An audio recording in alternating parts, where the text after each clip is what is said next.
சற்று நேரம் தியானிக்கும்படியாக எடுத்துக்கொண்ட வேத வசனங்கள் ரோமருக்கு எழுதின புஸ்தகம் 5ஆம் அதிகாரம் 10, 11 வசனங்களை ஒருவர் வாசியுங்கள்.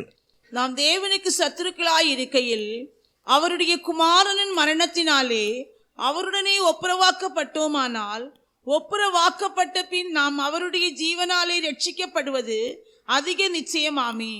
அதுவும் அல்லாமல் இப்பொழுது ஒப்புரவாகுதலை நமக்கு கிடைக்க பண்ணின நம்முடைய கர்த்தராகிய இயேசு கிறிஸ்து மூலமாய் நாம் தேவனை பற்றி மேன்மை பாராட்டுகிறோம். ஜெபிப்போம். அன்பும் மகா கிருபையும் இரக்கமும் நிறைந்த பரலோக பிதாவே, மை நன்றியுள்ள இருதயத்தோடு ஸ்தோத்தரிக்கிறேன். இந்த ஆசீர்வதிக்கப்பட்ட நாளிலே தியானிக்கும்படியாக நீர் எங்களுக்கு கொடுத்த வசனங்களுக்காக உமக்கு நன்றி செலுத்துகிறேன். கர்த்தாவே, இந்த வசனங்கள் மூலமாக நீர் வெளிப்படுத்துகிற சத்தியங்கள் உம்மை பின்பற்றுகிற தேவ ஜனங்களுக்கு ஆசீர்வாதமாக காணப்பட தேவன் தாமே அனுகிரகம் செய்தருளும். இயேசு கிறிஸ்துவின் இன்ப நாமத்தில் ஜெபிக்கிறேன் பரிசுத்தமுள்ள நல்ல பிதாவே, ஆமேன்.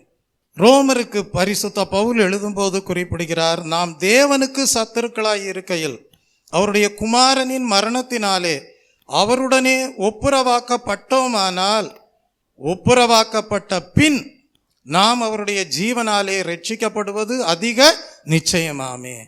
அதுவும் அல்லாமல் இப்பொழுது ஒப்புரவாகுதலை நமக்கு கிடைக்க பண்ணின நம்முடைய கர்த்தராகிய இயேசு கிறிஸ்து மூலமாய் நாம் தேவனை பற்றியும் மேன்மை பாராட்டுகிறோம் என்று குறிப்பிடுவதை நாம் படிக்கிறோம். கர்த்தருடைய நாமத்திற்கு மகிமை உண்டாவதாக. அதாவது இந்த நாளின் செய்திக்கு ஒரு தலைப்பு கொடுக்க வேண்டுமானால் எப்படி கொடுக்கலாம் என்றால், இயேசு கிறிஸ்துவின் ஜீவனாலே ரட்சிப்பு என்று நாம் தலைப்பு கொடுக்கலாம். கர்த்தருடைய நாமத்திற்கு மகிமை உண்டாவதாக. இந்த வசனத்தை வாசிக்கும் போது முதலாவது நாம் அறிந்து கொள்கிற விஷயம் என்னவென்றால், ஆவிக்குரிய ரட்சிப்பை அடைவதற்குரிய முதல் ஸ்டெப்பை குறித்து, முதல் படியை குறித்து சொல்லியிருப்பதை நாம் படிக்கிறோம். அங்கே பவுல் எழுதுகிறார், நாம் தேவனுக்கு சத்துருக்களாய் இருக்கையில். நாம் எப்பொழுது தேவனுக்கு சத்துருக்களாக மாறினோம்?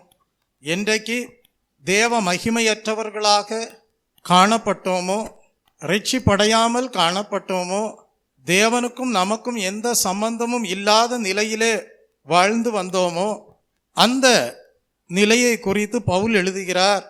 நாம் ரட்சிக்கப்படுவதற்கு முன்பு, தேவனோடு ஐக்கியமாய் இருப்பதற்கு முன்பு பாவத்தையும் சாபத்தையும் விரும்பி வாழ்ந்து வந்த, பாவத்திற்கு அடிமைப்பட்டு வாழ்ந்து வந்த அந்த நிலையை குறித்து தான் எழுதுகிறார். அந்த நிலையிலே காணப்பட்ட போது நாம் தேவனுக்கு சத்துருக்களாக இருந்தோமா? அப்படி என்றால் நாம் அதே நிலையிலேயே வாழ்ந்து, சரீரத்திலே மட்டும் வாழ்ந்து, எந்த விதத்திலும் தேவனோடு ஐக்கியம் இல்லாதவர்களாக, பாவத்திற்கே அடிமைப்பட்டு தேவனுக்கு சத்துருக்களாகவே வாழ்ந்து சரீரத்திலே மரணம் அடைவோமே ஆனால் முடிவு நித்திய மரணமாக, பாதாளமாக காணப்பட்டிருந்திருக்கும். ஆனால் தேவனுக்கு சத்துருக்களாக காணப்பட்டோமாம். நமக்கு என்ன அவசியமாக இருந்ததென்றால், first step of spiritual salvation அவசியமாக காணப்பட்டது. ஆவிக்குரிய ரட்சிப்பு முதல் படி அது நமக்கு அவசியமாக இருந்தது. எடுத்து வைப்பதற்கு, எதற்கு நேராக தேவனோடு ஐக்கியப்படுவதற்கு ஏதுவாக முதல் ஸ்டெப்பு ஸ்பிரிச்சுவல் சால்வேஷன், ஆவிக்குரிய ரட்சிப்பு அடைவதற்கு எடுத்து வைக்க, ஃபர்ஸ்ட் ஸ்டெப் எடுத்து வைப்பதற்கு நமக்கு ஒரு அனுகூலமான காரியம் அவசியமாக இருந்தது. ஆனால் அந்த ஃபர்ஸ்ட் ஸ்டெப் ஸ்பிரிச்சுவல் சால்வேஷனை அடைவதற்கு, எடுத்து வைப்பதற்கு பிதாவாகிய தேவன் என்ன செய்தாராம்? தம்முடைய ஒரே பேரான குமாரனாகிய இயேசு கிறிஸ்துவை சிலுவையிலே இரத்தம் சிந்தும்படியாகவும் மரிக்கும்படியாகவும் கிருபாதார பலியாக ஒப்பு கொடுத்தாராம். அப்படி ஒப்பு கொடுத்தபடியினாலே நமக்கு ஒரு ஃபர்ஸ்ட் ஸ்டெப் எடுத்து வைக்கிறதற்கு ஒரு அனுகூலமான கிருபாதார பலி உண்டாயிருந்தது. கர்த்தருடைய நாமத்திற்கு மகிமை உண்டாவதாக. அந்த கிருபாதார பலி இயேசு கிறிஸ்துவின் மூலமாக தேவன் கொடுத்தபடியினாலே நாம் என்ன செய்தோமாம்? அந்த கிருபாதார பலி என்கிற அந்த ஃபர்ஸ்ட் ஸ்டெப்பை பயன்படுத்தி முதல் நிலை ஆவிக்குரிய ரட்சிப்பை பெற்றுக்கொள்ளக்கூடியவர்களாக இருந்தோம். கர்த்தருடைய நாமத்திற்கு மகிமை உண்டாவதாக. அந்த முதல் நிலை ரட்சிப்பின் அனுபவத்தை நாம் தேவனிடத்திலிருந்து பெற்றுக்கொள்ள நமக்கு என்ன அவசியமாய் இருந்தது என்றால் பாவ மன்னிப்பு அவசியமாய் இருந்தது. கர்த்தருடைய நாமத்திற்கு மகிமை உண்டாவதாக. அப்படியானால் இயேசு கிறிஸ்துவை கிருபாதார பலியாக பிதாவாகிய தேவன் ஒப்பு கொடுத்தார் என்றால் அதை நாம் என்னவென்று சொல்லலாம் என்றால் தேவனுடைய கிருபையின் ஈவு என்று சொல்லலாம். அப்ப தேவனுடைய கிருபையின் ஈவாக தான் இயேசு கிறிஸ்துவனுடைய கிருபாதார பலி உண்டாயிற்று. அப்ப தேவன் நம்மீது கிருபை வைக்காமல் போயிருந்திருப்பாரேயானால் நமக்கு பிதாவாகிய தேவனுடைய திட்டத்தின்படி இயேசு கிறிஸ்துவின் கிருபாதார பலி உண்டாயிருந்திருக்காது. ஆகவே நாம் பிதாவாகிய தேவனுக்கு நன்றி செலுத்த வேண்டும். அவர் நம்மீது அன்பு வைத்து நாம் அவருக்கு சத்துருக்களாகவே இருக்கக்கூடாது என்று எண்ணி நாம் முதல் நிலை ரட்சிப்பை முதலாவது பெற்றுக்கொள்ளும்படியாக நமக்காக நாம் பாவ மன்னிப்பை பெற்றுக்கொள்வதற்காக தேவன் தம்முடைய கிருபையின் ஈவாக இயேசு கிறிஸ்துவின் கிருபாதார பலியை உண்டாக்கக்கூடியவராக இருந்தார். அப்படியானால் நாம் என்ன செய்தோம்? அந்த கிருபையின் ஈவாக, தேவனுடைய கிருபையின் ஈவாக இயேசு கிறிஸ்துவின் கிருபாதார பலி உண்டாயிருப்பதை ஏற்றுக்கொள்ளக்கூடியவர்களாக காணப்பட்டோம். நாம் ஏற்றுக்கொள்ளக்கூடியவர்களாக காணப்பட்டபடியால் நமக்கு முதல் நிலை ஆவிக்குரிய ரட்சிப்பு கிடைத்தது. கர்த்தருடைய நாமத்திற்கு மகிமை உண்டாவதாக. நீங்கள் ரோமருக்கு எழுதின புஸ்தகம் 3ஆம் அதிகாரம் 21 முதல் 26 வசனங்களை வாசிக்கும் போது அங்கே நாம் படிக்கிறோம், இப்படி இருக்க நியாயப்பிரமாணம் இல்லாமல் தேவநீதி வெளியாக்கப்பட்டிருக்கிறது. அதை குறித்து நியாயப்பிரமாணமும் தீர்க்க தரிசனங்களும் சாட்சியிடுகிறது. அது இயேசு கிறிஸ்துவை பற்றும் விசுவாசத்தினாலே பலிக்கும் தேவ நீதியே. விசுவாசிக்கிற எவர்களுக்குள்ளும் எவர்கள் மேலும் அது பலிக்கும் வித்தியாசமே இல்லை. எல்லாரும் பாவம் செய்து தேவ மகிமையற்றவர்களாகி இலவசமாய் அவருடைய கிருபையினாலே கிறிஸ்து இயேசுவில் உள்ள மீட்பை கொண்டு நீதிமான்களாக்கப்படுகிறார்கள். தேவன் பொறுமையாய் இருந்த முற்காலத்தில் நடந்த பாவங்களை தாம் பொறுத்து கொண்டதை குறித்து தம்முடைய நீதியை காண்பிக்கும் பொருட்டாகவும் தாம் நீதியுள்ளவரும் இயேசுவினிடத்தில் விசுவாசமாய் இருக்கிறவனை நீதிமானாக்குகிறவருமாய் விளங்கும்படி இக்காலத்திலே தமது நீதியை காண்பிக்கும் பொருட்டாகவும் இயேசு கிறிஸ்துவுடைய இரத்தத்தை பற்றும் விசுவாசத்தினாலே பலிக்கும் கிருபாதார பலியாக அவரையே ஏற்படுத்தினார். அப்படியானால் நாம் என்ன செய்தோம் என்றால் தேவனுடைய கிருபையின் ஈவாக காணப்படுகிற கிறிஸ்துவின் கிருபாதார பலி உண்டாகி இருக்கிறது என்பதை அறிந்து அதை ஏற்றுக்கொண்டோம்.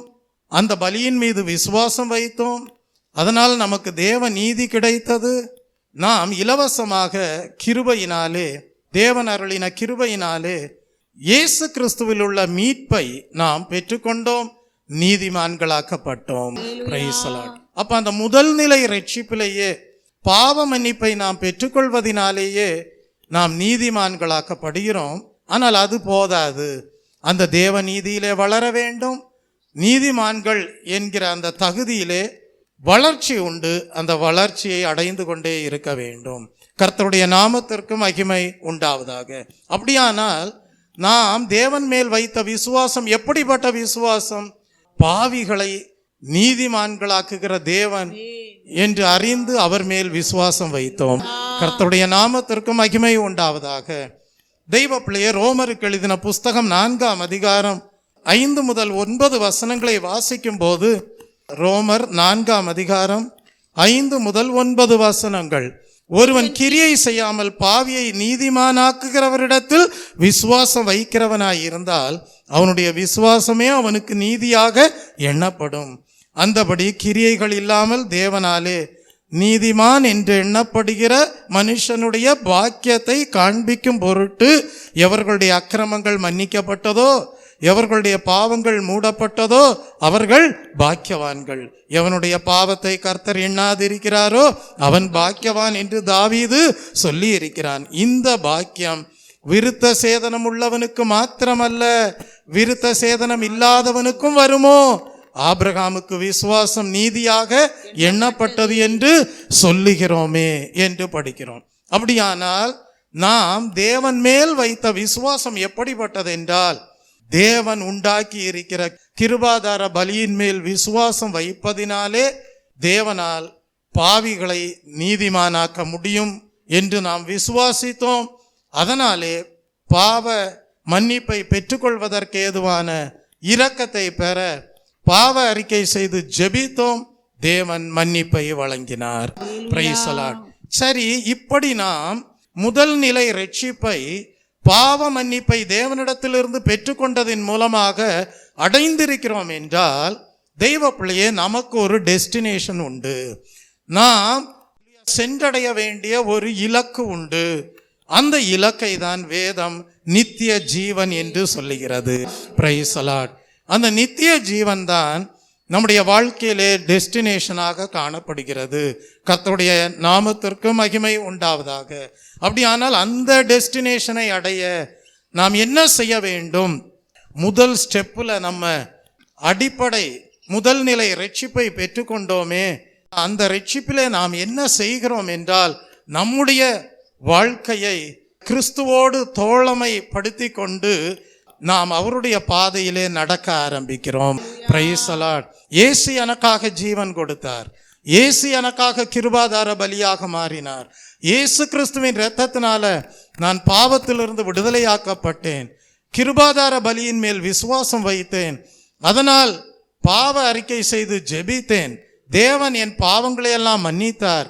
இனிமேல் என் வாழ்க்கையிலே தோழமை யாரோடு என்றால் இயேசுவோடு தான் என்னுடைய தோழமை. நான் நடக்க போகிற பாதை எப்படிப்பட்டது என்றால், இயேசுவோடையே அவருடைய பாதையிலேயே நடக்க போகிறேன். அதன் மூலமாக எனக்கு என்ன பிரயோஜனம்? டெஸ்டினேஷன் நித்திய ஜீவனை அடைவேன். கர்த்தருடைய நாமத்திற்கு மகிமை உண்டாவதாக. தெய்வ பிள்ளையே, அப்படியானால் நாம் முதல் நிலையை ரட்சிப்பை அடைந்த பிறகு நாம் என்ன செய்கிறோம்? நம்முடைய தோழமையை இயேசு கிறிஸ்துவோடு வைத்துக் கொள்கிறோம். அவருடைய பாதையிலே நடக்க ஆரம்பிக்கிறோம். தொடர்ந்து நாம் என்ன செய்கிறோம் என்றால், சரியான விசுவாச வாழ்க்கை வாழ்ந்து கிறிஸ்துவுக்கே கீழ்ப்படுகிறவர்களாக மாறுகிறோம். அப்பொழுது வேதம் சொல்லுகிறது, நீ ரட்சிப்பு அடைந்து கொண்டே இருப்பாய். Praise the Lord. அந்த முதல் நிலை ரட்சிப்பிலிருந்து தொடர்ந்து நீ என்ன செய்வாய்? ரட்சிப்பு அடைந்து கொண்டே இருப்பாய் என்று வேதம் நமக்கு உத்தரவாதம் கொடுக்கிறது. கர்த்தருடைய நாமத்திற்கு மகிமை உண்டாவதாக. ஆகவேதான் ரோமருக்கு எழுதின புஸ்தகம் 5ஆம் அதிகாரம் 8, 9 வசனங்களை வாசிக்கும் போது, ரோமர் 5ஆம் அதிகாரம் 8, 9 வசனங்கள், நாம் பாவிகளாய் இருக்கையில் கிறிஸ்து நமக்காக மரித்ததினாலே தேவன் நம்மேல் வைத்த தமது அன்பை விளங்க பண்ணினார். இப்படி நாம் அவருடைய இரத்தத்தினாலே நீதிமான்களாக்கப்பட்டிருக்க கோபாக்கினைக்கு நீங்களாக அவராலே நாம் ரட்சிக்கப்படுவது அதிக நிச்சயமாமே. அப்ப முதல் நிலை ரட்சிப்பை பாவ மன்னிப்பின் மூலமாக இயேசு கிறிஸ்துவின் இரத்தத்தினாலே பாவங்களிலிருந்து விடுதலையாவதின் மூலமாக நாம் பெற்று நீதிமான்களாக்கப்பட்டிருக்கிறோம் என்றால் அது போதாது, கோபாக்கினைக்கு நீங்களாக்கப்பட வேண்டும். அப்ப எப்ப கோபாக்கினைக்கு நீங்களாக்கப்பட முடியும்? ஒரு கோபாக்கினையின் நாள் ஒன்று உண்டு. அதுதான் உன் வாழ்க்கையிலே முடிவு நித்திய ஜீவனா நித்திய மரணமா என்று தேவன் தீர்மானிக்கிற ஒரு நாள். அந்த நாளிலே தேவன் உன்னை நித்திய ஜீவனுக்கென்று சேர்த்து கொள்ள வேண்டும். நித்திய மரணத்திற்கென்று, கோபாக்கினைக்கென்று நியாயம் தீர்க்கிறவராக காணப்படக்கூடாது. ஆகவே இந்த வசனம் சொல்லுகிறது, ரட்சிப்படைந்த நீ தொடர்ந்து சரியான விசுவாச வாழ்க்கை வாழ்ந்து கிறிஸ்துவுக்கே கீழ்ப்படிந்து ஒவ்வொரு நாளும் ரட்சிப்படைந்து கொண்டே இருக்க வேண்டும். Price the Lord. அப்பொழுது உன்னுடைய டெஸ்டினேஷன் நித்திய ஜீவனாயிருக்கும். கோபாக்கினைக்கு நீங்களாக்கப்பட்டவளாக காணப்படுவாய். கர்த்தருடைய நாமத்திற்கு மகிமை உண்டாவதாக. தெய்வ பிள்ளையே, அப்படியானால் நாம் வாசித்த மூல வசனத்தை பாருங்கள். ரோமர் 5ஆம் அதிகாரம் 10-11 வசனங்கள். அதிலே 10ஆம் வசனத்திலே எழுதப்பட்டிருக்கிறது, நாம் தேவனுக்கு சத்துருக்களாய் இருக்கையில் அவருடைய குமாரனின் மரணத்தினாலே அவருடன் நாம் ஒப்புரவாக்கப்பட்டோம். அப்படின்னா என்ன அர்த்தம்? முதல் நிலை ரட்சிப்பை அடைந்தோம், பாவங்கள் மன்னிக்கப்பட்டது. ஆனா அடுத்தது சொல்றாரு, ஒப்புரவாக்கப்பட்ட பின் நாம் அவருடைய ஜீவனாலே ரட்சிக்கப்படுவது அதிக நிச்சயமாமே. அப்படியானால் முதல் நிலை ரட்சிப்பை பெற்று தேவனோடு ஒப்புரவாகி நீதிமான்களாக்கப்பட்ட தேவ பிள்ளையே, நீ ஒவ்வொரு நாளும் சரியான விசுவாச வாழ்க்கை வாழ்ந்து கிறிஸ்துவுக்கே கீழ்ப்படிந்து அவரோடு தோழமை வைத்து கொண்டு அவருடைய பாதையிலே நடந்து ஒவ்வொரு நாளும் ரட்சிக்கப்பட்டு கொண்டே இருக்கும்போது நீ ரட்சிப்பின் அனுபவத்திலே வளர்ந்திருப்பாய். உன்னுடைய முடிவு நித்திய ஜீவனாய் இருக்கும். Price the Lord. அதனாலதான் அங்கே எழுதப்பட்டிருக்கிறது, ஒப்புரவாக்கப்பட்ட பின் நாம் அவருடைய ஜீவனாலே ரட்சிக்கப்படுவது அதிக நிச்சயமாமே. கர்த்தருடைய நாமத்திற்கு மகிமை உண்டாவதாக. தெய்வ பிள்ளையே, அப்படியானால் தேவன் நம்மீது அன்பு வைத்தார், நம்மை அவருடைய பிள்ளைகளாக மாற்றி இருக்கிறார் என்றால் நாம் தொடர்ந்து சரியான விசுவாச வாழ்க்கை வாழ்ந்து தேவனோடு உள்ள ரிலேஷன்ஷிப்பை சரியாக பாதுகாத்து கொண்டு ஜீவிக்கும் போது தேவன் என்ன செய்வார் தெரியுமா? உங்களுக்கு சகல தேவைகளையும் ரட்சிப்படைய ஏற்படுத்தி கொடுக்கக்கூடியவராகவே இருப்பார். Price the Lord. அடுத்தது, முழுக்க ஞானஸ்நானம் பெற்றுக்கொள்ள வேண்டிய சத்தியங்களை வெளிப்படுத்துவார். பரிசுத்தாவின் அபிஷேகத்தை பெற்றுக்கொள்வதற்கு தேவையான சத்தியங்களை வெளிப்படுத்துவார்.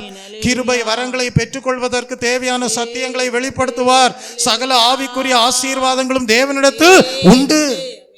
நீங்கள் அதை பெற்று ரட்சிப்பின் அனுபவத்திலே வளர்ந்து நிச்சயமாகவே சொல்லுவீர்கள், எங்களுடைய முடிவு, எங்களுடைய இலக்கு, எங்களுடைய டெஸ்டினேஷன் நித்திய ஜீவன் என்று சொல்வீர்கள். Praise the Lord. கோபாக்கினைக்கு நீங்களாக்கப்பட்டவர்களாக காணப்படுவீர்கள். Praise the Lord. அப்படியானால் தெய்வ பிள்ளையே, ஃபெய்த் அண்ட் கிரேஸ் என்று சொல்வார்கள்.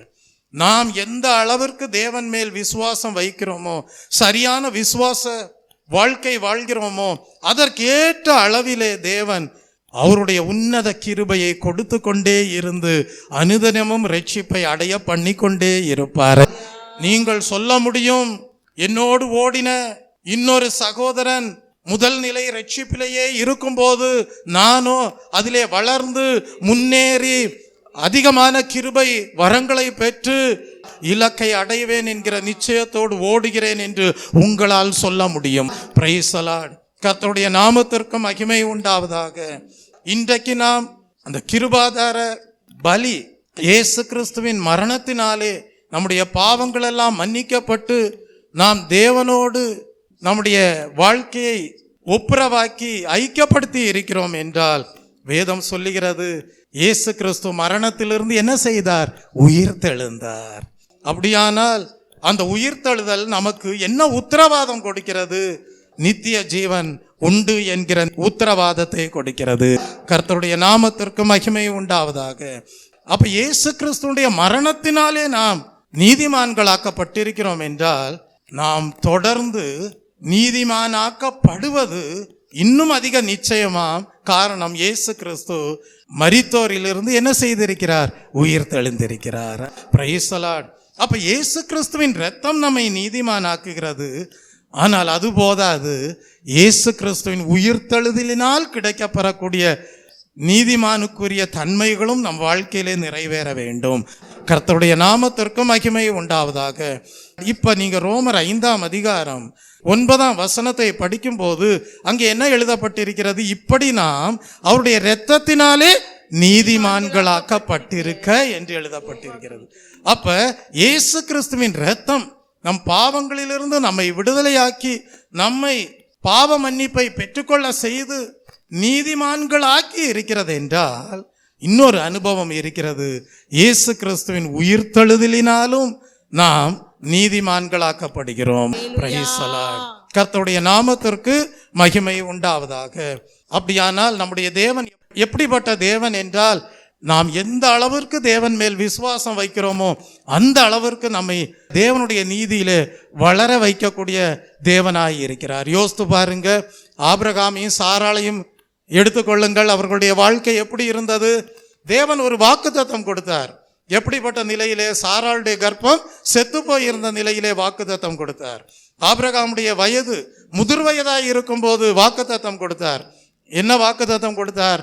நான் உனக்கு ஒரு குமாரனை கொடுப்பேன் என்று வாக்குத்தத்தம் கொடுத்தார். அந்த வாக்குத்தத்தத்தின் மீது ஆபிரகாம் என்ன செய்தார்? விசுவாசம் வைத்தார். அந்த விசுவாசத்தினாலே நீதிமானாக மாறினார். Price the Lord. அப்படியானால் உயிர்த்தெழுந்த கிறிஸ்து நமக்கென்று அநேக வாக்குத்தத்தங்களை கொடுத்திருக்கிறார். Price the Lord. நம்முடைய தேவன் எப்படிப்பட்டவர்? மரித்தோரிலிருந்து உயிர்த்தெழுந்தவராக காணப்படுகிறார். செத்த கர்ப்பத்தையும் உயிரடைய பண்ணக்கூடிய தேவனாய் இருக்கிறார்.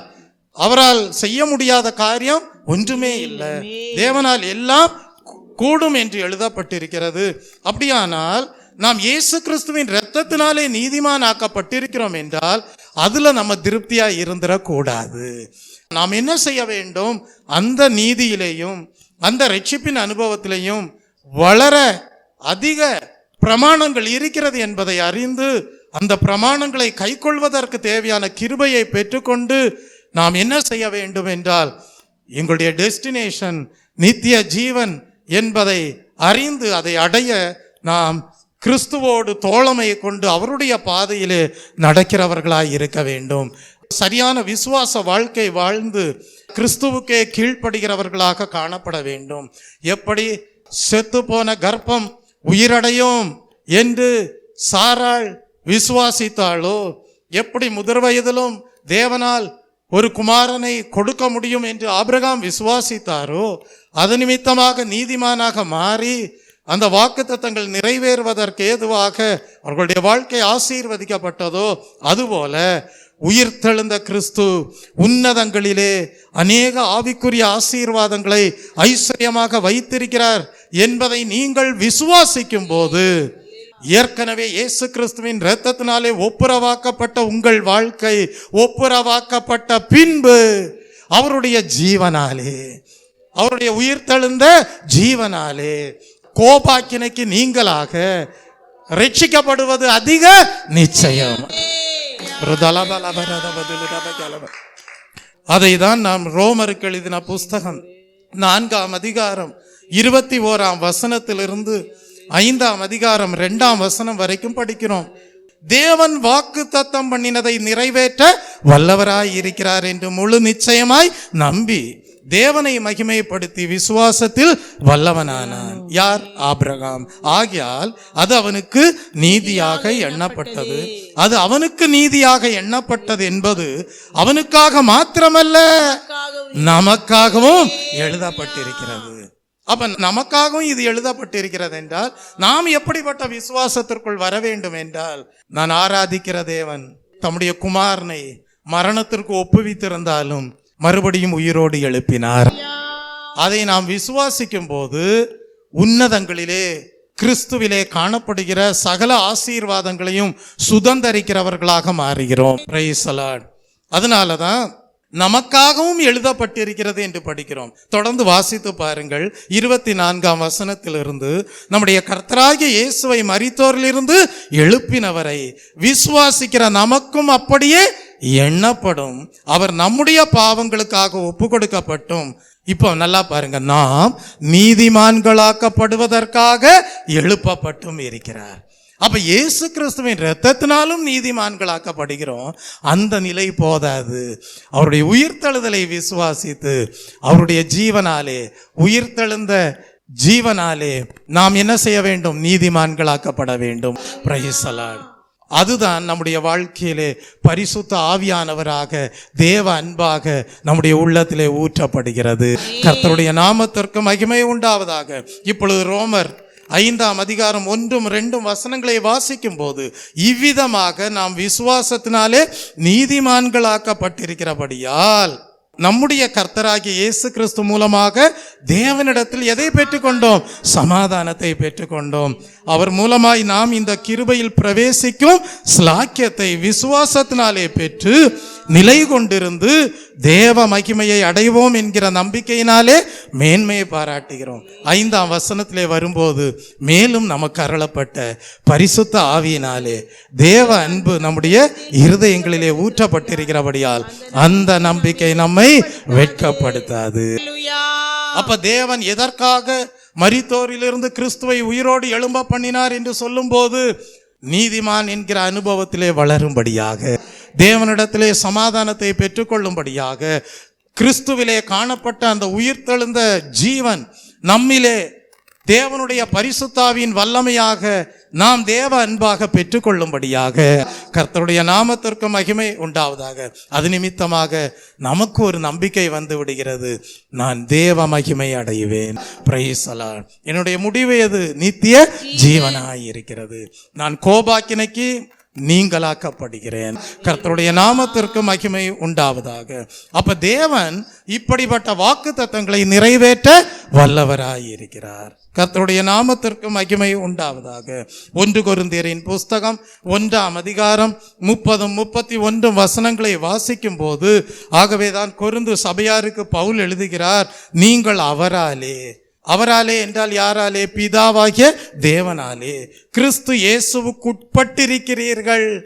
எழுதியிருக்கிறபடி மேன்மை பாராட்டுகிறவன் கர்த்தரை குறித்தே மேன்மை பாராட்டத்தக்கதாக அவரே தேவனால் நமக்கு ஞானமும் நீதியும் பரிசுத்தமும் மீட்பும் ஆனார். அப்ப நீங்க என்கிட்ட ஒரு கேள்வி கேட்கலாம், பாஸ்டர், நாங்கள் முதல் நிலை ரட்சிப்பை பெற்ற ஜனங்கள், இயேசு கிறிஸ்துவின் இரத்தத்தினாலே பாவங்களிலிருந்து விடுதலை பெற்றவர்கள், பாவ மன்னிப்பை பெற்றவர்கள், சரியான விசுவாச வாழ்க்கை வாழ்கிறவர்கள், கிறிஸ்துவை தோழமையாக கொண்டு அவருடைய அடிச்சுவடுகளை பின்பற்றுகிறவர்கள், நாங்கள் நீதிமான்கள். ஆனா பாஸ்டர், கிறிஸ்துவின் உயிர்த்தெழுதலினாலே நீதிமான்களாக்கப்படும் போது அவருக்குள்ளாக இருந்த ஜீவன் பரிசுத்தாவின் பலனாக எங்களுக்குள் வருகிறதே. அல்லேலூயா. நாங்கள் மறுபடியும் நீதிமான்களாக்கப்படுகிறோமே. அதை இன்னொரு விதத்தில் சொல்ல வேண்டுமானால் தேவ நீதியிலே வளருகிறோமே. அப்படி வளர்ச்சி அடையும் போது எங்கள் வாழ்க்கையில என்ன அனுபவங்கள் உண்டாயிருக்கும் என்று நீங்கள் கேட்கலாம். நம்முடைய வாழ்க்கையிலே உண்டாயிருக்கக்கூடிய சில தன்மைகள் என்னவென்றால், தேவனுடைய ஞானம் உண்டாயிருக்கும், தேவனுடைய நீதி உண்டாயிருக்கும், தேவன் விரும்புகிற பரிசுத்தம் உண்டாயிருக்கும், தேவனுடைய பலன் உண்டாயிருக்கும், மீட்பின் அனுபவத்திலே வளர்ச்சி உண்டாயிருக்கும். அந்த வளர்ச்சி எப்படி? ஆத்ம மீட்பு மட்டும் இல்லை, அல்லேலூயா, நம்முடைய சிந்தனை மண்டலமும் கூட மீட்கப்பட்டதாய் இருக்கும். Price the Lord. கிறிஸ்து இயேசுவில் இருந்த சிந்தையே உங்களிலும் இருக்க கடவது என்று சொல்லப்பட்டிருக்கிறது. இப்படியாக நம்முடைய ஆவி, ஆத்மா, சரீரம் முழுவதும் பரிசுத்தமாக்கப்படுவதற்கு ஏதுவாக தேவ நீதியிலேயும் பரிசுத்தத்திலும் வளர்கிறவர்களாக இருந்திருப்போம். கர்த்தருடைய நாமத்திற்கு மகிமை உண்டாவதாக. ஆகவேதான் பவுல் சொல்லுகிறார், நமக்கு கிடைக்கப்பெற்ற அழைப்பு எப்படிப்பட்டது என்றால், தேவனை குறித்து அறிகிற தேவ ஞானத்தை பெற்றுக்கொள்வதற்கு ஏதுவாக கிடைக்கப்பெற்ற அழைப்பாய் இருக்கிறது. Price the Lord. தேவ பிள்ளை, ஆகவேதான் பிரசங்கம் பண்ணப்படுகிறது. பிரசங்கத்தை விசுவாசிக்கும் போது என்ன உண்டாகிறது என்றால், ரட்சிப்பு உண்டாகிறது. அந்த ரட்சிப்பு நம்மை எதற்கு நேராக வழி நடத்துகிறது என்றால், தேவனுடைய ஞானத்தையும் தேவனுடைய பலனையும் பெற்றுக்கொள்வதற்கு ஏதுவாக முன்னேற்றம் அடைய செய்கிறது.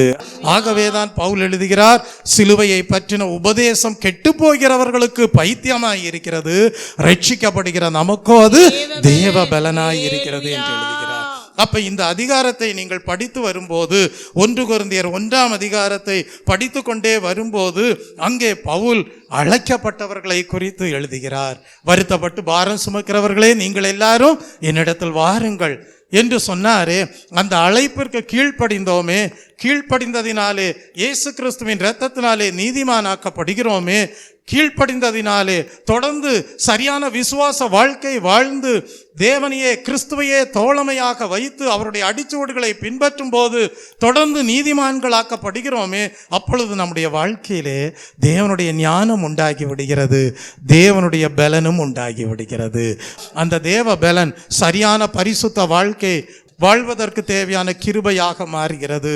மெய்யான மீட்பை ஆத்மாவிலே மாத்திரமல்ல, நம்முடைய சிந்தனை மண்டலத்திலேயும் பெற்றுக்கொள்ளக்கூடியவர்களாக காணப்படுவோம்.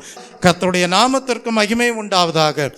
இனி உங்கள் வாழ்க்கை எப்படி இருக்காது என்றால், கீழ்ப்படியாமையின் பிள்ளைகள் என்று சொல்லப்படுவதற்கு ஏதுவாக இருக்காது. ஹல்லேலூயா. ஏன்னா சிலர் முதல் நிலை ரட்சிப்பை பெற்றுக்கொண்டு கீழ்ப்படியாமைக்கு இடம் கொடுத்து ரட்சிப்பை இழந்து போய் கடைசியில் கோபாக்கினைக்கு பங்குள்ளவர்களாக மாறி போகிறவர்கள் உண்டு. ஆனால் கர்த்தர் சொல்லுகிறார், நீ கிறிஸ்துவையே ஒரு நல்ல தோழராக வைத்து அவருடைய அடிச்சுவடுகளையே பின்பற்றி ஒவ்வொரு நாளும் சரியான விசுவாச வாழ்க்கை வாழும்போது இனி உன்னுடைய வாழ்க்கையிலே கீழ்ப்படியாமை இருக்காது. நீ கீழ்ப்படியாமையின் பிள்ளை என்று சொல்லப்படுவதற்கு ஏதுவாக காணப்பட மாட்டாய். பிலிப்பியருக்கு எழுதின புஸ்தகம் 2ஆம் அதிகாரம் 12 முதல் 16 வசனங்களை வாசித்து பாருங்கள். பிலிப்பியருக்கு எழுதின புஸ்தகம் 2ஆம் அதிகாரம் 12 முதல் 16ஆம் வசனம் வரைக்கும். ஆதலால் பிரியமானவர்களே, நானே வாசிக்கிறேன். எனக்கு பிரியமானவர்களே, நீங்கள் எப்பொழுதும் கீழ்ப்படுகிறபடியே நான் உங்களுக்கு சமீபமாய் இருக்கும் பொழுது மாத்திரமல்ல, நான் தூரமாய் இருக்கிற இப்பொழுதும் அதிக பயத்தோடும் நடுக்கத்தோடும் உங்கள் ரட்சிப்பு நிறைவேற பிரயாசப்படுங்கள். அந்த வசனத்தை எல்லாரும் வாசிப்பீங்களா? இங்க என்ன எழுதப்பட்டிருக்கிறது? உங்கள் ரட்சிப்பு நிறைவேற பிரயாசப்படுங்கள். இந்த ரட்சிப்பு நிறைவேற பிரயாசப்படுறது தான் நித்திய ஜீவனை டெஸ்டினேஷனாக வைத்து வாழ்கிற வாழ்க்கை. இந்த ரட்சிப்பு நிறைவேற பிரயாசப்படுகிறவர்கள் தான் முதல் நிலை ரட்சிப்பிலிருந்து வளர்ந்து செல்கிறவர்கள். இயேசு கிறிஸ்துவின் இரத்தத்தினாலே மாத்திரமல்ல நீதிமான்களாக்கப்படுவது, கிறிஸ்துவின் உயிர்த்தெழுதலை விசுவாசிப்பதினாலே உன்னதங்களிலே தேவன் உங்களுக்கென்று வைத்திருக்கிற வாக்குத்தத்தங்களையும் நீங்கள் பெற்றுக்கொள்வதற்கு ஏதுவாக நீதிமான்களாக்கப்படுகிறீர்கள். அதுல ஒரு வாக்குத்தத்தம் தான் அனுப்பி தருவேன் என்கிற பரிசுத்த ஆவியாகிய தேற்றரவாளனை பெற்றுக்கொள்ளுதல். அப்ப நீங்க என்ன மாறுகிறீங்க? தேவ ஞானமும் தேவ பலனும் உள்ளவர்களாக மாறுகிறீர்கள். எதற்காக பிரயாசப்படுகிறீர்கள்? உங்கள் ரட்சிப்பு நிறைவேற பிரயாசப்படுகிறீர்கள். அடுத்த வசனம் அங்கே சொல்லுகிறார், ஏனெனில் தேவன் தம்முடைய தயவுள்ள சித்தத்தின்படி விருப்பத்தையும் செய்கையையும் உங்களிலே உண்டாக்குகிறவராய் இருக்கிறார். நான் வீணாக ஓடினதும் வீணாக பிரயாசப்பட்டதும் இல்லை என்கிற மகிழ்ச்சி கிறிஸ்து இயேசுவின் நாளில் எனக்கு உண்டாயிருப்பதற்கு ஜீவ வசனத்தை பிடித்துக் கொண்டு உலகத்திலே சுடர்களை போல பிரகாசிக்கிற நீங்கள் கோணலும் மாறுபாடுமான சந்ததியின் நடுவிலே குற்றமற்றவர்களும் கபடற்றவர்களும் தேவனுடைய மாசற்ற பிள்ளைகளுமாய் இருக்கும்படிக்கு எல்லாவற்றையும் முறுமுறுப்பில்லாமலும் தர்க்கிப்பில்லாமலும் செய்யுங்கள். இப்ப நல்லா பாருங்க, நீங்க தேவனுடைய பிள்ளைகள் என்கிற நிலையில் இருந்து ஒரு வளர்ச்சி உண்டாகிறது. அது என்ன வளர்ச்சி? மாசற்ற தேவ பிள்ளைகள். எப்படிப்பட்ட பிள்ளைகள்? மாசற்ற தேவ பிள்ளைகள். கீழ்ப்படியாமையின் பிள்ளைகள் என்கிற நிலை வரவே வராது. கோபாக்கினையும் உண்டாகாது. கர்த்தருடைய நாமத்திற்கும் மகிமையும் உண்டாவதாக. தெய்வ பிள்ளையே, அப்படியானால் அதை தான் பவுல் எழுதுகிறார், a true spiritual conversion, உண்மையான ஆவிக்குரிய மாற்றம் உங்கள் வாழ்க்கையிலே உண்டாகி விடுகிறது. ஆகவேதான் கீழ்ப்படியாமையின் பிள்ளை என்று அறியப்படுவதற்கு ஏதுவான நிலை மாற்றப்படுகிறது. கர்த்தருடைய நாமத்திற்கு மகிமை உண்டாவதாக. அப்படியானால் தெய்வ பிள்ளையே, அந்த எதிர்காலத்திலே உண்டாகக்கூடிய நியாய தீர்ப்பின் கோபத்திலிருந்து விலக்கப்படுகிறவர்களாக மாறுகிறீர்கள். Praise the Lord. Turning from sin, பாவத்திலிருந்து திரும்புதல். அதற்கு பிறகு turning to God in complete surrender. தெய்வ பிள்ளையே, தேவனுக்கென்று முழுமையாக வாழ்க்கையை ஒப்பு கொடுப்பது. பின்பு கிறிஸ்துவின் வருகை நாளுக்காக ஒரு ரெடினஸோடு காணப்படுவது. Price the Lord. கிறிஸ்து எப்பொழுது வந்தாலும் அவரை சந்திக்க நாங்கள் ஆயத்தமாய் இருக்கிறோம் என்கிற நிலைக்கு முன்னேறுவது. அதுதான் நித்திய ஜீவன், அதுதான் டெஸ்டினேஷன், அதுதான் நம்முடைய வாழ்க்கையிலே ஆவிக்குரிய வாழ்க்கையிலே அடைகிற வளர்ச்சியாக காணப்படுகிறது. தெய்வ பிள்ளையே, அப்படியானால் புதிதாக்கப்பட்ட புதிய மனுஷனை நீங்கள் தரித்து கொண்டிருக்கிறீர்கள் என்றால் எதற்காக? உங்களை சிருஷ்டித்தவருடைய சாயலுக்கு ஒப்பாக பூரண அறிவை அடையும்படியாக. கொலோசையர் 3 முதல் 3 வசனங்களை வாசித்து பாருங்கள். கொலோசையர் 3 முதல் 3 வசனங்கள். நீங்கள் கிறிஸ்துவுடன் கூட எழுந்தது உண்டானா? பாருங்க, முழுக்கு ஞானஸ்நான அனுபவத்துல கிறிஸ்துவோடு கூட அடக்கம் பண்ணப்படுகிறீர்கள். பின்பு நீங்கள் கிறிஸ்துவுடன் கூட எழுந்தது உண்டானால் கிறிஸ்து தேவனுடைய வலதுபார்சத்தில் வீற்றிருக்கும் இடத்தில் உள்ள மேலானவைகளை தேடுங்கள். ஒரு நிமிஷம் இருங்க. எதை தேடுங்க? மேலானவைகள். முதல் நிலை ரட்சிப்பை அடைந்தவர்களே, முழுக்க ஞானஸ்நான அனுபவத்தை பெற்றுக்கொண்டவர்களே, நீங்கள் என்ன செய்யுங்க அப்படின்னா, கிறிஸ்துவின் உயிர்த்தெழுதலை விசுவாசித்து உன்னதங்களிலே இருக்கக்கூடிய சகல ஆவிக்குரிய ஆசீர்வாதங்களையும் வாக்குத்தத்தமாக உங்களுக்கு வைக்கப்பட்டிருக்கிறது என்பதை அறிந்து அதை அடைய நீங்கள் எதை நாடுங்கள்? பூமிக்குரியவைகளே அல்ல, மேலானவைகளையே நாடுங்கள். அப்போ உங்க அஃபெக்ஷன் எப்படி இருக்கும்? உங்களுடைய பற்று எப்படி இருக்கும்?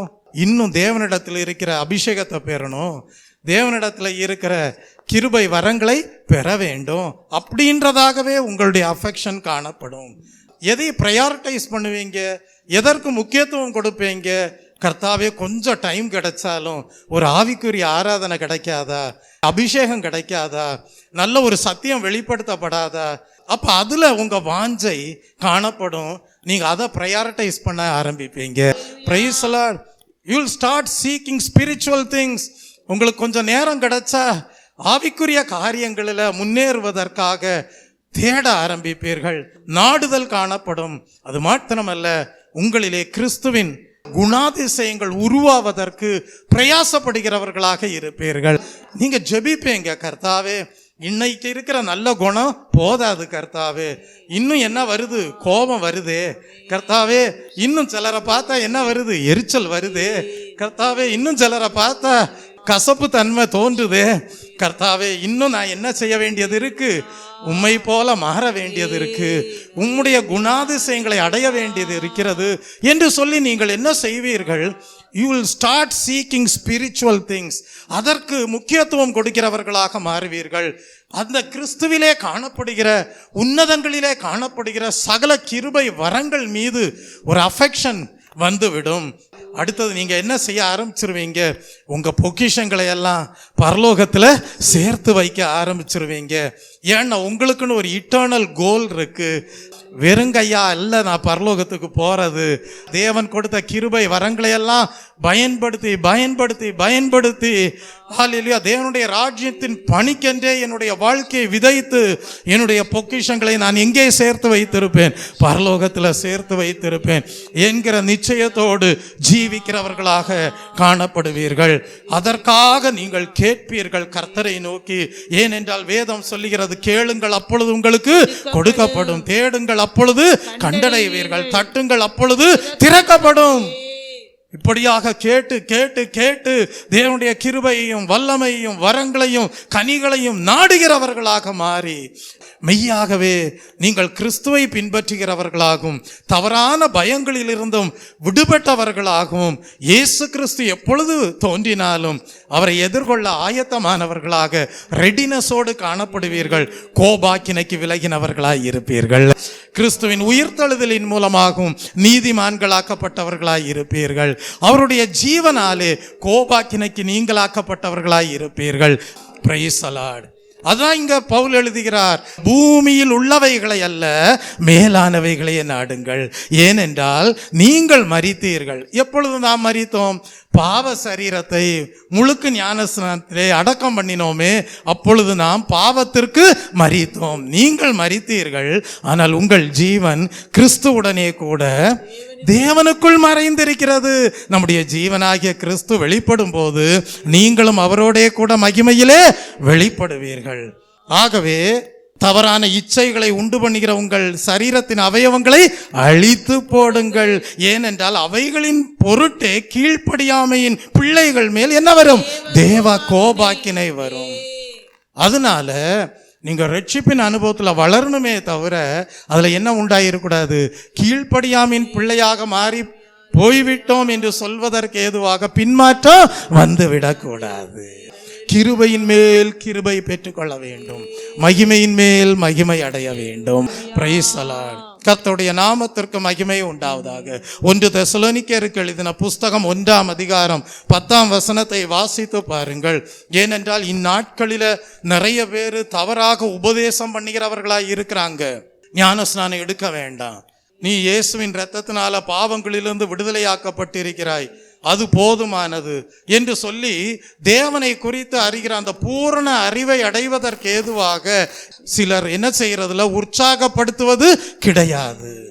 அதனாலதான் இந்த வசனங்களை எல்லாம் தேவாவியானவர் இந்த நாளிலே சுட்டி காட்டுகிறார். 1 தெசலோனிக்கேயருக்கு எழுதின புஸ்தகம் 1ஆம் அதிகாரம் 10ஆம் வசனத்தை வாசிக்கும் போது, அவரை மரித்தோரிலிருந்து எழுப்பினவரும் இனிவரும் கோபாக்கினையினின்று இனிவரும் கோபாக்கினையிலிருந்து நம்மை நீங்களாக்கி ரட்சிக்கிறவருமாயிருக்கிற குமாரனாகிய இயேசு அவருடைய குமாரனாகிய இயேசு பரலோகத்திலிருந்து வருவதை நீங்கள் எதிர்பார்த்து கொண்டிருக்கிறதையும் அறிவிக்கிறார்களே. நல்லா பாருங்க, இங்க எல்லாமே மரணத்தோடு முடியல, இயேசு கிறிஸ்துவின் மரணத்தோடு முடியல. அடுத்த ஒரு ரட்சிப்பு, நீதிமான்களாக்கப்படுதல், பூர்ணமாக்கப்படுதல், அதெல்லாம் எதோடு சம்பந்தப்படுத்தி எழுதப்பட்டிருக்கிறது என்றால் அவருடைய உயிர்த்தெழுதலோடு சம்பந்தப்படுத்தி எழுதப்பட்டிருக்கிறது. அதனாலதான் அங்க பவுல் தெசலோனிக்கே சபையாருக்கு எழுதுகிறார், அவரை மரித்தோரிலிருந்து எழுப்பினவரும் இனிவரும் கோபாக்கினை நின்று நம்மை நீங்களாக்கி ரட்சிக்கிறவருமாய் இருக்கிற. இந்த கோபாக்கினை என்று சொல்லும் போது எதிர்காலத்தில் வரப்போகிற நித்திய மரணமாய் இருக்கிறது. அந்த கோபாக்கினை நின்று நம்மை நீங்களாக்கி ரட்சிக்கிறவருமாய் இருக்கிற அவருடைய குமாரனாகி இயேசு எங்கே இருந்து வர வேண்டும் என்று நாம் எதிர்பார்த்து காத்து கொண்டிருக்கிறோம். பரலோகத்திலிருந்து வரப்போகிறார் என்று எதிர்பார்த்து காத்து கொண்டிருக்கிறோமே. அதற்கு யார் ரெடி ஆகிறார்களோ, நித்திய ஜீவன் எங்களுக்கு டெஸ்டினேஷன் என்று சொல்லி தங்களை ஆயத்தப்படுத்தி கொள்கிறார்களோ அவர்கள்தான் கிறிஸ்துவின் உயிர்த்தெழுதலினாலே கிடைக்க பெறக்கூடிய வாக்கு தத்தங்களை தங்களுடைய வாழ்க்கையிலே நிறைவேற்ற ஒப்பு கொடுத்தவர்களாகவும் கோபாக்கினைக்கு நீங்களாக்கப்பட்டவர்களாகவும் இருப்பார்கள். தேவனுடைய மேன்மையான சுதந்திரத்திற்கு பங்குள்ளவர்களாகவும் காணப்படுவார்கள். கர்த்தருடைய நாமத்திற்கு மகிமை உண்டாவதாக. ஆகவே தெய்வ பிள்ளையே, வேதம் சொல்லுகிறது, ஒரு மனிதன் தேவனுக்கும் உலக பொருளுக்கும் என்ன செய்ய முடியாது? ஊழியம் செய்ய கூடாது. என்னத்தை உண்போம், என்னத்தை குடிப்போம், என்னத்தை உடுப்போம் என்று நீ கவலைப்பட்டு கொண்டிருக்காதே. முதலாவது தேவனுடைய ராஜ்யத்தையும் நீதியையும் தேடு. இந்த பூமியில உனக்கு என்ன தேவை என்பதை தேவன் அறிவார். நீ தேவனுக்கு உண்மையாகவே ஊழியம் செய்கிறவனாய் இருந்தால் உலக பொருளுக்காக ஊழியம் செய்கிறவனாக இருக்க மாட்டாய். கர்த்தர் நிச்சயமாகவே முதலாவது தேவனுடைய ராஜ்யத்தையும் நீதிக்குரியவைகளையும் தேடுகிற உனக்கு இந்த பூமிக்குரிய நன்மைகளை உனக்கு என்ன தேவை என்று அறிந்து அதை உனக்கு கூட கொடுப்பார். Price the Lord. ஆகவே தவறான கவலை வேண்டாம், தவறான பயமும் வேண்டாம். தேவனுடைய ஞானத்திற்கும் தேவனுடைய பலத்திற்கும் தேவனுடைய கிருபை வரங்களுக்கும் இடம் கொடுத்து ஒவ்வொரு நாளும் ரட்சிப்படைந்து கிறிஸ்துவோடு தோழமை வைத்து அவருடைய பாதையிலே நடக்கும்போது உன்னுடைய டெஸ்டினேஷன் நித்திய ஜீவனாய் இருக்கும். உயிர்த்தெழுதலினாலும் நீதிமானாக்கப்பட்டு கோபாக்கினைக்கு நீங்களாக்கப்பட்டவளாக காணப்படுவாய். கர்த்தருடைய நாமத்திற்கு மகிமை உண்டாவதாக. லூக்கா எழுதின சுவிசேஷ புஸ்தகம் 11ஆம் அதிகாரம் 1 முதல் 13 வசனங்களை வாசிக்கும் போது, லூக்கா 11ஆம் அதிகாரம் 1 முதல் 13 வசனங்கள் வாசிக்கும் போது நாம் அங்கே படிக்கிறோம், நாம் தேவனிடத்தில் வருந்தி கேட்டுக்கொள்ள வேண்டியது என்ன என்பதை குறித்து அங்கே எழுதப்பட்டிருக்கிறது. வேதம் சொல்லுகிறதே, கேளுங்கள் உங்களுக்கு கொடுக்கப்படும் என்று. எதை கேட்பாய்? பரிசுத்த ஆவியின் அபிஷேகத்தை கேட்கணும். Price the Lord. ஏன்னா அதுல தான் தேவனுடைய ஞானமும் இருக்கு, தேவனுடைய பலனும் இருக்கு. Price the Lord. அதை தான் அங்க சொல்றாரு. தகப்பனிடத்தில் ஒரு மகன் வந்து மீன் கேட்டால் மீனுக்கு பதிலா பாம்பை கொடுப்பானா? அப்பத்துக்கு பதிலாக கல்லை கொடுப்பானா? முட்டைக்கு பதிலாக தேளை கொடுப்பானா? அப்படி ஒரு மனிதன் இந்த உலகத்திலே தகப்பனாக இருந்து மகன் கேட்கிறதை கொடுக்கிறான் என்றால், பரமபிதாவானவர் தம்மிடத்தில் கேட்கிற பரிசுத்த ஆவியை அருளாதிருப்பது எப்படி? மேலானவைகளையே நாடுங்கள்.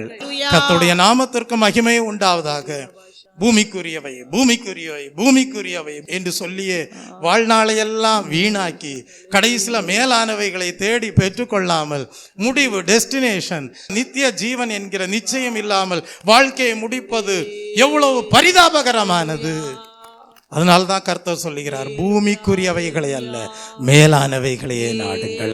அதை நாடும்படியாக தான் இயேசு கிறிஸ்து மரித்தோரிலிருந்து உயிர்த்தெழுந்து உன்னதங்களிலே நம்மையும் அவரோடு வீற்றிருக்க வைக்கும்படியாக கேளுங்கள், பரிசுத்த ஆவியை தருவேன் என்கிறார். கர்த்தருடைய நாமத்திற்கு மகிமை உண்டாவதாக.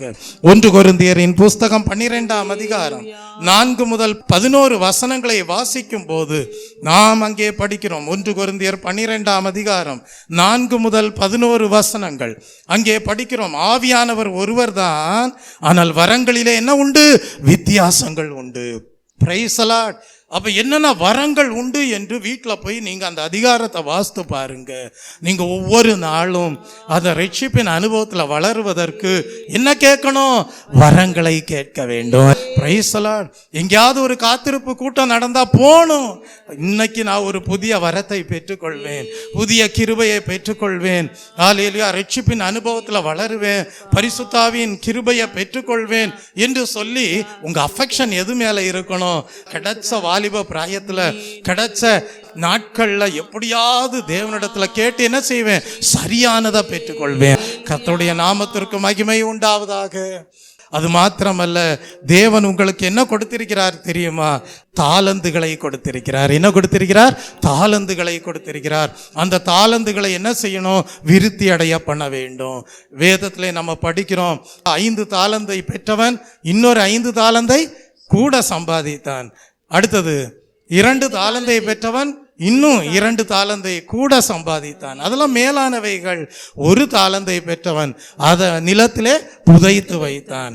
கர்த்தர் சொன்னார், அதிகமான தாலந்தை தேவனிடத்திலிருந்து கேட்டு பெற்றுக்கொண்டு விருத்தி அடைந்த சிலரை பார்த்து சொன்னார், உண்மை உத்தமமான ஊழியக்காரனே, கொஞ்சத்துல நீ உண்மையாயிருந்தாய், ஆகவே உன்னை அநேகத்தில் அதிகாரியாக்குவேன், எஜமானுடைய சந்தோஷத்திற்குள் பிரவேசி என்றார். ஆம், இயேசுவின் இரத்தத்தாலே கழுவப்பட்ட நீதிமான், அவருடைய உயிர்த்தெழுதலை விசுவாசித்து வாக்குத்தத்தங்கள் நிறைவேறுவதற்கு ஏதுவாக நீதிமான்களாக்கப்பட்டவர்கள். Price the Lord. வரங்களை பெற்றுக்கொண்டவர்கள், பரிசுத்த ஆவியை பெற்றுக்கொண்டவர்கள், தாலந்துகளை விருத்தி அடைய ஒப்பு கொடுத்த வாழ்க்கை வாழ்ந்தவர்கள். தெய்வ பிள்ளையை எபேசியருக்கு எழுதின புஸ்தகம் 1ஆம் அதிகாரம் 3ஆம் வசனத்தை வாசிக்கும் போது, ஆகவேதான் அங்கே ஆவிக்குரிய சகல ஆசீர்வாதங்கள் என்கிற வார்த்தைகள் எழுதப்பட்டிருக்கிறது.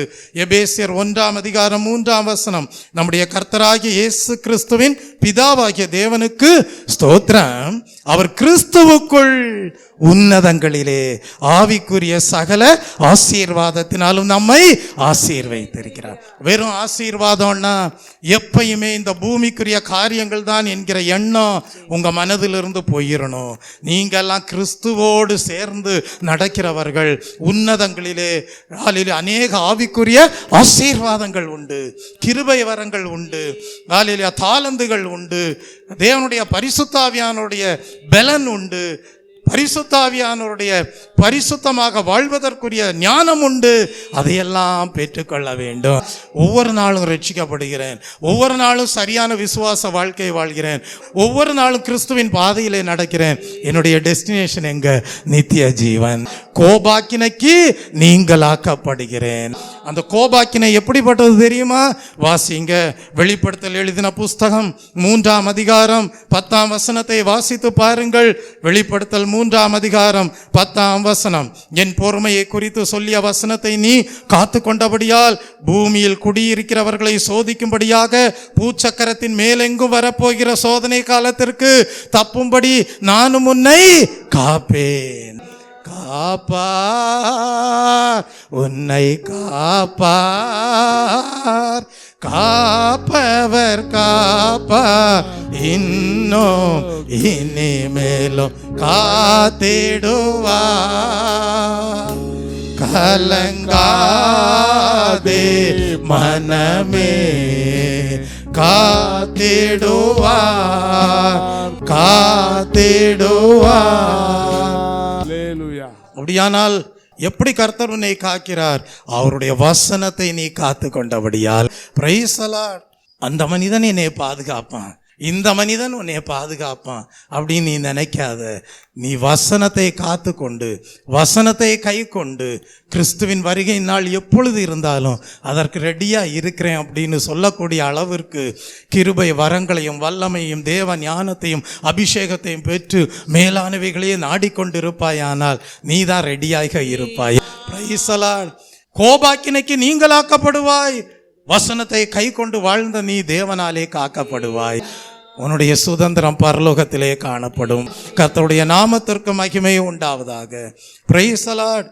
ஆகவேதான் தேவ பிள்ளையே, இப்படி நாம் சரியான ஒரு ஆவிக்குரிய வாழ்க்கை வாழும்போது பாடுகள் உண்டா இல்லையா? உண்டு.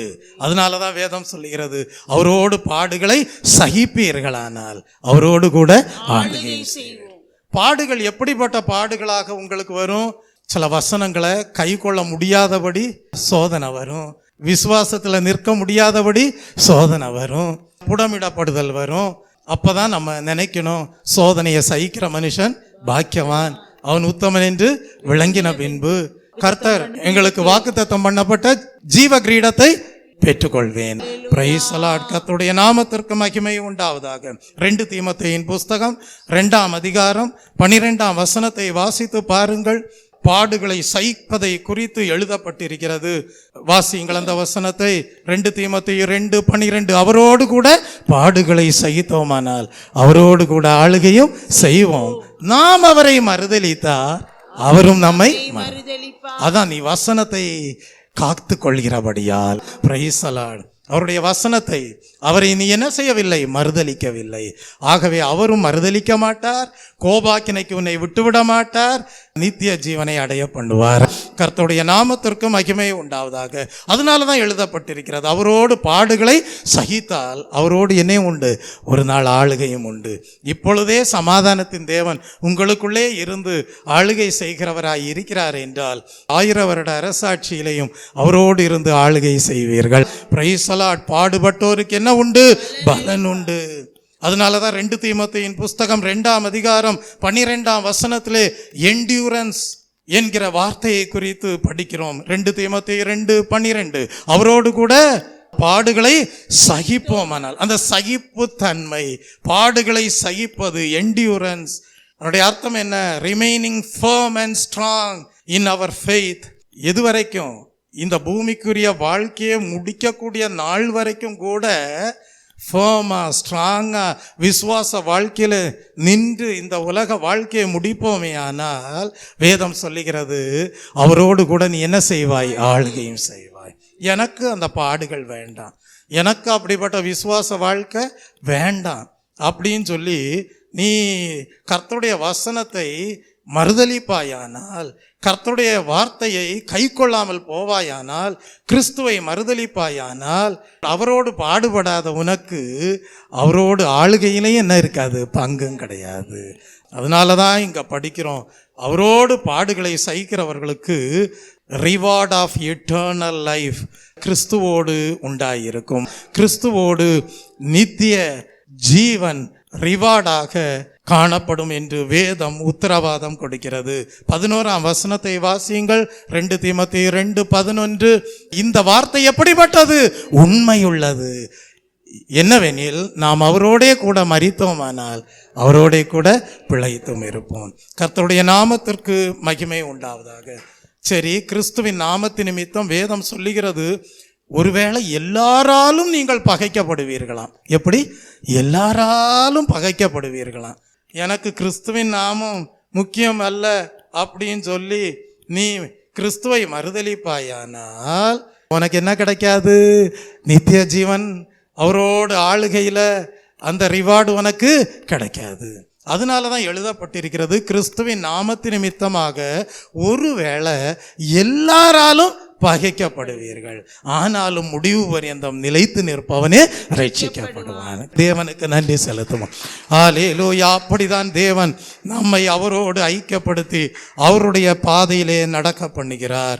மத்தேயு 10ஆம் அதிகாரம் 22ஆம் வசனத்திலே படிக்கிறோம், இயேசு கிறிஸ்துவே சொன்னார், என் நாமத்து நிமித்தம் எல்லாராலும் பகைக்கப்படுவீர்கள், ஆனாலும் முடிவு பரியந்தம் நிலை நிற்பவனே ரட்சிக்கப்படுவான். Praise the Lord. கர்த்தருடைய நாமத்திற்கு மகிமை உண்டாவதாக. யோசித்து பாருங்க, பின்மாற்றம் வாழ்க்கையில வரக்கூடாது.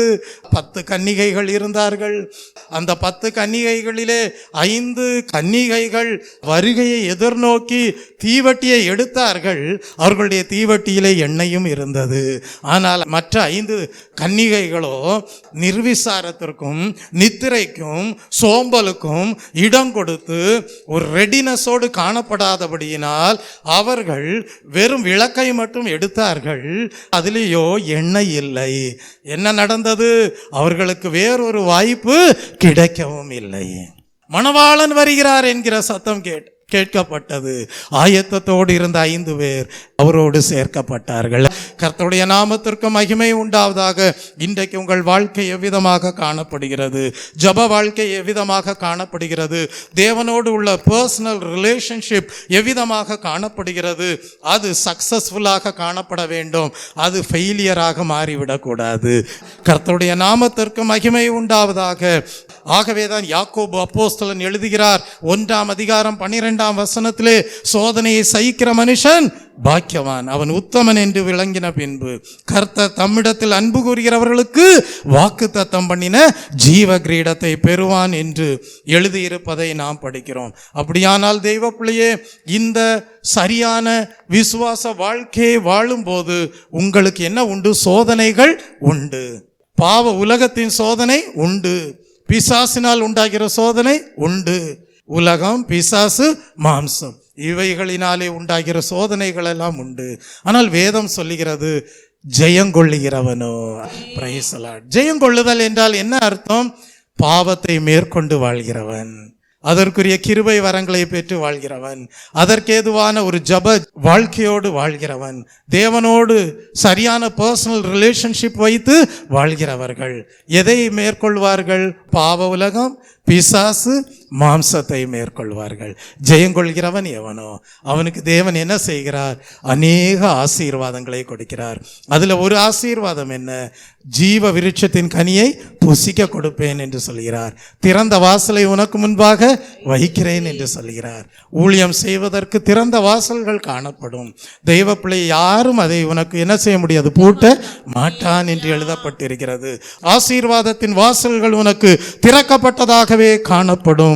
வெளிப்படுத்தல் 2ஆம் அதிகாரம் 7ஆம் வசனத்தை வாசித்து பாருங்கள்.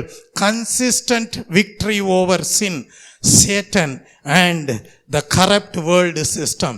Consistent victory. தொடர்ந்து என்ன செய்ய வேண்டும்? ஒவ்வொரு நாளும் வெற்றி பெற்று கொண்டே இருக்க வேண்டும். ஏன்னா ஒவ்வொரு நாளும் உனக்கு சோதனை இருந்துகிட்டே இருக்கு. எதுல? பாவம். அடுத்தது கரப்டட் வேர்ல்டு சிஸ்டம். அதன் மூலமாக உனக்கு ஒரு சோதனை இருக்கு. அது மட்டும் இல்லை, பிசாசானவனாலும் உனக்கு என்ன உண்டு? பொல்லாத ஆவிகளினாலும் சோதனைகள் உண்டு. இதெல்லாம் ஒவ்வொரு நாளும் சரியான விசுவாச வாழ்க்கை வாழ்ந்து ரட்சிப்பு அடைந்து கொண்டே நீ அந்த சோதனைகளை மேற்கொண்டு கொண்டே இருப்பாயானால் சரியாக மேலானவைகளை நாடினவனாக இருப்பாய். நீ கோபாக்கினைக்கு தப்பினவனாக காணப்படுவாய். டெஸ்டினேஷன் நித்திய ஜீவனாக இருக்கும். வாசியுங்கள். வெளிப்படுத்தல் 2ஆம் அதிகாரம் 7ஆம் வசனம். ஆவியானவர் சபைகளுக்கு சொல்கிறதை காதுள்ளவன் கேட்க கடவன். ஜெயங்கொள்ளுகிறவன் எவனோ அவனுக்கு தேவனுடைய பரதீசின் மத்தியில் இருக்கிற ஜீவ விருட்சத்தின் கனியை புசிக்க கொடுப்பேன் என்று எழுது என்று சொல்லி இருப்பதை படிக்கிறோம். கர்த்தருடைய நாமத்திற்கு மகிமை உண்டாவதாக. சபையே, ஜெயங்கொள்கிறவர்களுக்கு அநேக ஆசீர்வாதங்கள் உண்டு. ஹெவன்லி ஃபுட் கிடைத்து கொண்டே இருக்கும். வனாந்திர பாதையிலே தேவன் இஸ்ரவேல் ஜனங்களை வானத்து அப்பத்தினாலே என்ன செய்தார்? போஷித்தார். இந்த பூமிக்குரிய நாட்களில் ஜெயங்கொள்கிற உங்களுக்கு தேவன் தேவையான வான மன்னாவை பூசிக்க கொடுத்து கொண்டே இருப்பார். அந்த தன்மைகள் உங்கள் ஜீவியத்திலே பெருகி கொண்டே இருக்கும். முடிவிலே உங்கள் சரீர மரணமாக இருக்கலாம், அல்லது கிறிஸ்துவின் வருகையின் நாளாக இருக்கலாம். கிறிஸ்துவோடு இருக்கிற நாள் அங்கேயும் பரதீசிலே ஜீவ விருட்சத்தின் கனியை பூசித்து கொண்டே இருப்பாய். உன்னுடைய பங்கு நித்திய மரணம் அல்ல, நித்திய ஜீவனாகவே காணப்படும். பூமியில் உள்ளவைகளை மாத்திரமல்ல, அவைகளையே நாடுகிறவனாக அல்ல, மேலானவைகளையே நாடுவாயாக. என்றென்றைக்கும் நீ தேவனுடைய பிள்ளையாகவே இருப்பாய். ஒரு நாளும் நீ கீழ்ப்படியாமையின் பிள்ளையாக மாறிவிட மாட்டாய். உன்னுடைய முடிவு எப்படிப்பட்ட சாட்சியை உண்டு பண்ணும் என்றால், இவன் ஒரு மாசற்ற தேவ பிள்ளை, இவள் ஒரு மாசற்ற தேவ பிள்ளை என்கிற சாட்சியை உண்டு பண்ணும். கர்த்தர் உன்னை எல்லா தீமையினின்றும் ரட்சித்து பரமராஜ்யத்தை அடைய பண்ணுவார். Price the Lord. அதற்கு தேவையான சகல ஆவிக்குரிய உன்னத ஆசீர்வாதங்களையும் கேட்டு தேவனிடத்திலே பெற்றவனாக, அபியாசப்படுத்தி கொண்டவனாக உன் வாழ்க்கை ஜெயகரமாக விளங்கும், வெற்றிகரமானதாக காணப்படும். ஒரு நாளும் உலகமோ பிசாசோ மாம்சமோ உன்னை என்ன செய்யாது, மேற்கொள்ளாது. இப்ப நம்ம மூல வசனத்தை வாசித்து முடிப்போம். ரோமர் 5ஆம் அதிகாரம் 10, 11 வசனங்கள். நாம் தேவனுக்கு சத்துருக்கள்.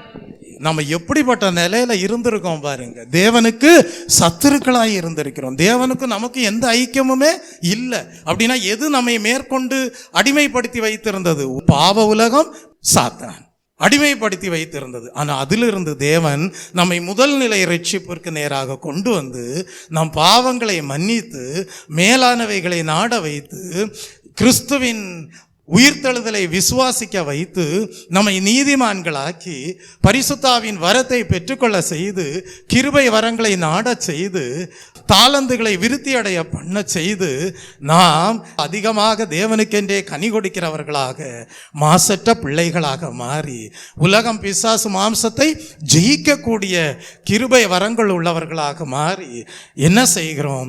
நித்திய ஜீவனை அடையக்கூடிய ஸ்லாக்கியத்தை பெறுகிறோம். Price the Lord. அதை தான் நாம் இங்கே படிக்கிறோம். நாம் தேவனுக்கு சத்துருக்களாய் இருக்கையில் அவருடைய குமாரனின் மரணத்தினாலே அவருடனே ஒப்புரவாக்கப்பட்டோமானால், முதல் நிலை ரட்சிப்பை அடைந்து தேவனோடு ஐக்கியப்பட்டிருப்போமே ஆனால், ஒப்புரவாக்கப்பட்டோமே ஆனால், ஒப்புரவாக்கப்பட்ட பின் நாம் அவருடைய ஜீவனாலே, அந்த உயிர்த்தெழுதலின் ஜீவனாலே ரட்சிக்கப்படுவது அதிக நிச்சயமாமே, நீதிமானாக்கப்படுவது அதிக நிச்சயமாமே.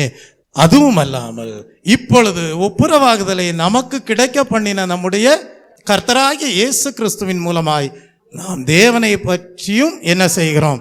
மேன்மை பாராட்டுகிறோம் என்று படிக்கிறோம். அப்படியானால் இன்றைக்கு நம்முடைய மேன்மை பாராட்டுதல் எப்படிப்பட்டதாய் இருக்கிறது என்றால், கர்த்தர் எனக்காக யாவற்றையும் செய்து முடித்தார் என்பதாகவே காணப்படுகிறது. அப்படியே தேவன் நம்மை ஒரு டெஸ்டினேஷனை நம்முடைய கண்களுக்கு முன்பாக வைத்து நோக்கி பார்க்க செய்து அந்த அனுபவத்தில் நம்ம வளர்ந்து செல்வதற்கு ஏதுவாக நம்மை தகுதிப்படுத்துகிற தயவுக்காக, ஆயத்தப்படுத்துகிற தயவுக்காக, அதற்கு தேவையான கிருபை வரங்களை பெற்றுக்கொள்வதற்கு ஏதுவாக, மேலானவைகளை நாட வைப்பதற்கு ஏதுவாக தேவன் நம்மை கிறிஸ்துவோடு தோழமை கொண்டு அவரோடு அவருடைய பாதையிலே நடக்க பண்ணி சரியாக விசுவாச வாழ்க்கை அனுதினமும் வாழ்ந்து ரட்சிப்படைய பண்ணுகிற தயவுக்காக தேவனை ஸ்தோத்தரிப்போம். ஸ்தோத்ரம் ஸ்தோத்ரம் ஸ்தோத்ரம் ஸ்தோத்ரம் ஸ்தோத்ரம். நின்னோதேர மதினால் தேரந்த நின் ஜீவ பொது வழியால், நின்னோதேர மதினால் தேரந்த நின் ஜீவ பொது வழியால், நின்னடியார்க்கு பிதாவின் சந்நிதி சேரவோமே சந்ததம், நின்னடியார்க்கு பிதாவின் சந்நிதி சேரவுமே சந்ததம். ஸ்தோத்திரம் இயேசுநாதா உமக்கென்றும், ஸ்தோத்திரம் இயேசுநாதா, ஸ்தோத்திரம் இயேசுநாதா உமக்கென்றும், ஸ்தோத்திரம் இயேசுநாதா. ஸ்தோத்திரம் செய்கிறோம் நின்னடியார் திரு நாமத்தின் ஆதரவில், ஸ்தோத்திரம் செய்கிறோம் நின்னடியார் திரு நாமத்தின் ஆதரவில். ஒரு நிமிடம் ஜெபிப்போம். அன்பும் மகா கிருபையும் இரக்கமும் நிறைந்த பரலோக பிதாவே, உம்மை நன்றியுள்ள இருதயத்தோடு ஸ்தோத்தரிக்கிறேன். நாங்கள் முற்காலங்களிலே உமக்கு சத்துருக்களாக காணப்பட்டோம். ஆனால் தேவனே, உம்முடைய குமாரனின் மரணத்தினாலே தேவனே, உம்மோடு எங்களை கர்த்தாவே நீர் அருளுகிற பாவ மன்னிப்பின் மூலமாகவும் நாங்கள் உம்முடைய குமாரனுடைய கிருபாதார பலியின் மேல் விசுவாசம் வைத்ததினாலே பாவ மன்னிப்பை பெற்றுக்கொண்டு கிருபையாக உம்மோடு ஒப்புரவாக்கப்பட்டோம் என்றால், ஒப்புரவாக்கப்பட்ட பிறகு நாங்கள் உம்முடைய உயிர்த்தெழுதலையும் விசுவாசித்து உன்னதங்களிலே காணப்படுகிற சகல ஆசீர்வாதங்களையும் நாடி தேடுகிறவர்களாக உம்முடைய ஜீவனாலே ரட்சிக்கப்படுகிறோம் என்கிற நிச்சயத்தோடு கர்த்தாவே சரியான விசுவாச வாழ்க்கை வாழ்ந்து உம்மோடு நட்பு வைத்து உம்முடைய பாதையிலேயே உம்மோடு நடக்கிறவர்களாக கர்த்தாவே, மெய்யாகவே எங்களுக்கு நித்திய ஜீவனிலே பங்கு உண்டு, கோபாக்கினையிலிருந்து நீங்களாக்கப்படுகிறோம் என்கிற ஒரு மேன்மை பாராட்டுதலோடு, தேவனை பற்றின ஒரு மேன்மை பாராட்டுதலோடு கிறிஸ்துவின் மூலமாக அப்படி ஒரு தெய்வீக வாழ்க்கையை வாழ வைக்கிற தயவுக்காக உமக்கு நாங்கள் நன்றி செலுத்துகிறோம். கர்த்தாவே, உம்முடைய ஜீவனாலே நாங்கள் ரட்சிக்கப்படுகிறோம் என்கிற இந்த செய்தியை நல்ல செய்தியாக அபியாசப்படுத்தி கொள்ள கர்த்தர் கிருபை செய்கிற தயவுக்காக உமக்கு நன்றி செலுத்துகிறோம். ஒவ்வொருவரையும் அப்படியே நீர் உம்முடைய வருகை நாளுக்கு ஆயத்தப்படுத்தும். மேலானவைகளே நாடுகிறவர்களாக சகல கிருபையிலேயும் ஐஸ்வர்யமுள்ள தேவன் நீர் என்பதை அறிந்து கர்த்தாவே, ஆவிக்குரிய சகல ஆசீர்வாதங்களினாலும் மேன்மையடைந்தவர்களாக காணப்பட தேவன் தாமே அனுகிரகம் செய்துள்ளோம். இயேசு கிறிஸ்துவின் இன்ப நாமத்தில் ஜெபிக்கிறேன் பரிசுத்தமுள்ள நல்ல பிதாவே, ஆமீன். அவர் சட்டையின் கீழ் அடைக்கலம் போகவே தாம் சிறகுகளால் மூடுவார். அவர் சட்டையின் கீழ் அடைக்கலம் போகவே தாம் சிறகுகளால் மூடுவார். அல்லேலூயா, அல்லேலூயா, அல்லேலூயா, அல்லேலூயா, அல்லேலூயா, அல்லேலூயா, அல்லேலூயா, அல்லேலூயா, அல்லேலூயா, அல்லேலூயா,